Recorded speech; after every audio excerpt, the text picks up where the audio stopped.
Assalamualaikum warahmatullahi wabarakatuh. Okey. Kaifa halukum? Alhamdulillah, ana bi khair. Okey, Ustazah harap semua pelajar hari ini masih sihat untuk meneruskan sesi PDPR kita, iaitu belajar online. Dan untuk hari ini Ustazah akan terangkan Al-Qawalib, iaitu tata bahasa yang ke-8, iaitu tata bahasa yang terakhir dah untuk tingkatan 1. Sebelum ni awak dah belajar isim, isim fa'il, isim. Banyak kan? Yang ada 7 semua tu. Dan ini yang terakhir. Saya rasa senang sahaja. Dia ada sedikit sahaja perbezaan dengan yang melepas. Okey, yang pertama pelajar mesti letak al-fi'lu, iaitu kata kerja. Yang kedua ataupun kita panggil perbuatan. Yang kedua kena tambah dengan isim, kata nama. Kata nama, dan kebiasaannya kata nama yang pertama ini kita letak nama orang. Nama orang. Dan yang ketiga adalah huruf, iaitu huruf jar. Dan tambah lagi dengan isim. Tambah isim. Kalau awak perasan, dia ada 2 isim. Okey. Macam mana ni? Kalau yang minggu lepas ada 1 isim je. Okey, ni huruf jar. Bila ada 2 isim, awak mesti mencari nama tempat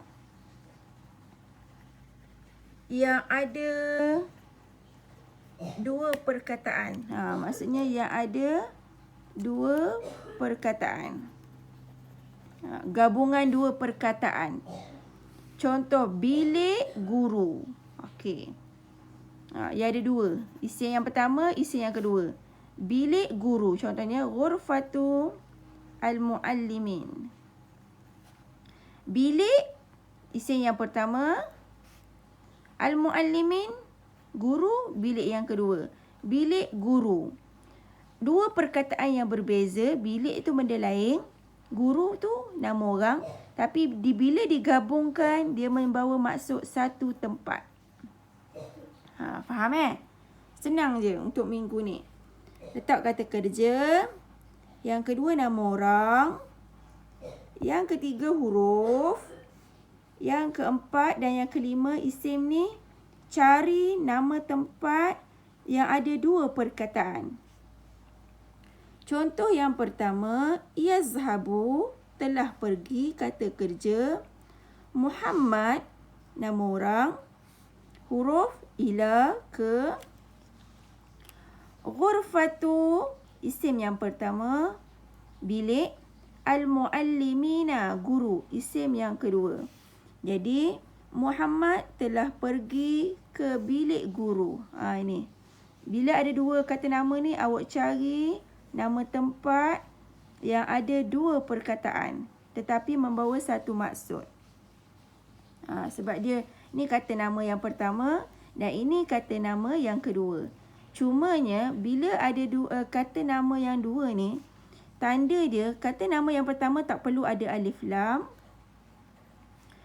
Kata nama yang kedua perlu ada alif lam. Awak dah belajar kan nama-nama tempat sebelum ni. Kita tengok yang kedua. Yashtari, membeli, kata kerja. Nama orang, at-talibu, seorang pelajar lelaki. Huruf fi, di. Di mana? Dukani, kedai, isim yang pertama. Al-madrasah, kedai sekolah. Ni, kedai sekolah. Okey. Tengok, ni isim yang pertama, ni isim yang kedua. Kedai sekolah. Kedai, benda lain. Sekolah benda lain. Tapi bila digabungkan, dia membawa maksud kedai sekolah ataupun koperasi. Tengok yang ketiga. Yal'abu, bermain, kata kerja. Ibrahim, nama orang. Huruf fi. Mal'abi, padang, isim yang pertama. Al-madrasah, sekolah, isim yang kedua. Jadi lengkaplah ayat. Ibrahim bermain di padang sekolah. Okey, tengok ni. Isim pertama, isim kedua. Kalau pelajar perhatikan, 1 hingga 3 ini semua ustazah guna kata nama pelaku dia, orang yang buat adalah lelaki. Okey. Bila lelaki, ni, kata kerja dia mesti bermula dengan huruf ya. Ni. Kata kerja mesti bermula dengan huruf ya. Okey, sekarang ni kita nak buat perempuan pula. Okey, tengok ni. Tanamu, kata kerja, telah tidur. Aisyah, nama orang. Aisyah telah tidur. Huruf dia fi di mana? Okey. Isim. 2 kata nama, jadi cari nama tempat yang ada 2 perkataan. Ghurfatu an-naumi. Ghurfatu bilik, isim yang pertama. An-naumi tidur, isim yang kedua. Bilik tidur. Ni. 2 perkataan tetapi membawa satu maksud, satu tempat.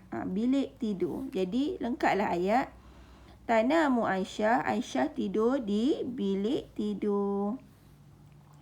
Okey, yang kedua, tatajawwalu, melayari internet. Kata kerja. Al-muallimah, nama orang, seorang guru perempuan. Bila perempuan dia mesti ada ta marbutah di belakang. Al-muallimatu, al-mudiratu, seorang pengetua. At-tabibatu, seorang doktor. Dia mesti ada ta marbutah menunjukkan perempuan. Fi adalah huruf. Okey, isim. Cari nama tempat yang ada 2 perkataan. Mukhtabar, makmal, al-hasub, komputer. Makmal komputer. Okey, 2 perkataan bila digabungkan dia membawa satu maksud, satu tempat. Jadi, tatajawwalul muallimatu, guru melayari internet, fi mukhtabaru al-hasubi, di makmal komputer. Dan yang contoh yang terakhir, tamshi, berjalan, kata kerja. Al-ummu, nama orang, mak. Mak perempuan. Jadi bila mak ni perempuan, automatik kena guna ta. Walaupun dia tak ada ta di belakang, tapi bila dia membawa maksud perempuan, dia tetap kena guna ta pada kata kerja. Okey. Macam al-ukhtu juga. Kita tak nampak ta marbutah, tapi maksud dia kakak ataupun adik. Dia still kena guna ta. Fi di mahalli, pusat, at-tijariyah, membeli belah. Mahalli, isim yang pertama, kata nama yang pertama. At-tijariyah, kata nama yang kedua. Pusat, membeli belah. Okey, jadi lengkaplah ayat. Emak berjalan di pusat membeli belah. Kalau pelajar-pelajar perasan, 4 hingga 6 ni semua menggunakan pelaku untuk perempuan. Bila awak guna untuk perempuan, mesti kata kerja dia bermula dengan huruf ta. Kalau pelajar nak buat yang lain, boleh buat tashrabu, minum. Taktubu, menulis. Takra'u, membaca. Okey, boleh Senang je hari ni. Ustazah ulang balik bila awak nak buat ayat. Yang pertama, awak cari kata kerja. Yang kedua, letak nama orang. Isim yang kedua, nama orang. Yang ketiga, huruf jar. Ila ataupun fi mengikut kesesuaian ayat. Dan yang seterusnya, isim. Isim yang pertama mesti isim. Apa maksud isim-isim ni? Ada 2 kata nama. Mesti mencari nama tempat yang ada 2 perkataan. Bilik guru, kedai sekolah, padang sekolah, bilik tidur. Ada lagi yang lain. Contohnya, bilik makan, ghurfatut ta'ami. Ataupun pasar malam, suqul laili. Ataupun apa lagi lapangan terbang. Lapangan terbang tak boleh.